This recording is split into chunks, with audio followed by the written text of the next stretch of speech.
أعوذ بالله من الشيطان الرجيم. بسم الله الرحمن الرحيم. وجاء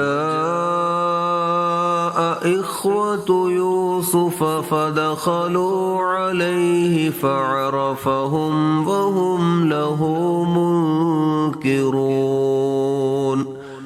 ولما جهزهم بجهازهم قال ائتوني بأخ لكم من أبيكم ألا ترون أني أوفي الكيل وأنا خير المنزلين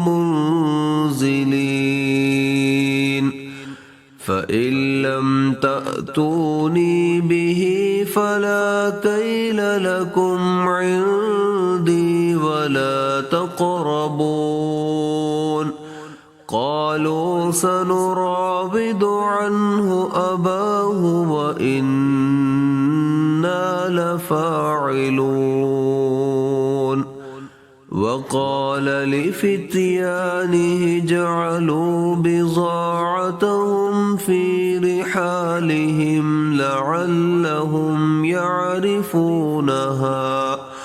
لعلهم يعرفونها إذا انقلبوا إلى أهلهم لعلهم يرجعون. فلما رجعوا إلى أبيهم قالوا يا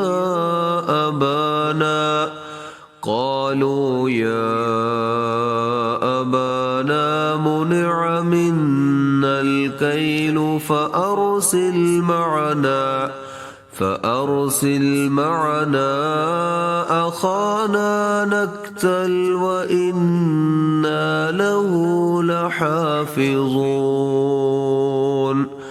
قال هل آمنكم عليه إلا كما أمنتكم على أخيه من قبل فالله خير حافظا وهو أرحم الراحمين.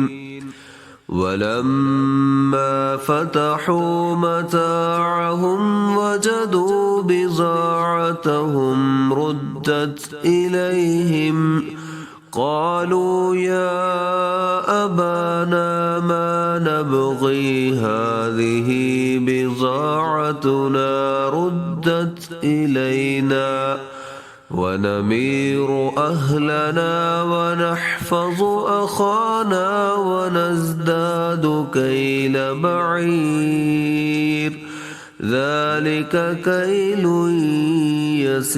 يسير. قال لن أرسله معكم حتى تؤتون موثقا من الله لتأتونني به إلا أن يحاط بكم. فلما آتوه موثقهم قال الله على ما نقول وكيل. وقال يا بني لا تدخلوا من باب واحد وادخلوا من أبواب متفرقة وما أغني عنكم من الله من شيء إن الحكم إلا لله عليه توكلت وعليه فليتوكل المتوكلون. ولما دخلوا من حيث أمرهم أبوهم ما كان يغني عنهم من الله من شيء إلا حاجة في نفس يعقوب قضاها وإنه لذو علم لما علمناه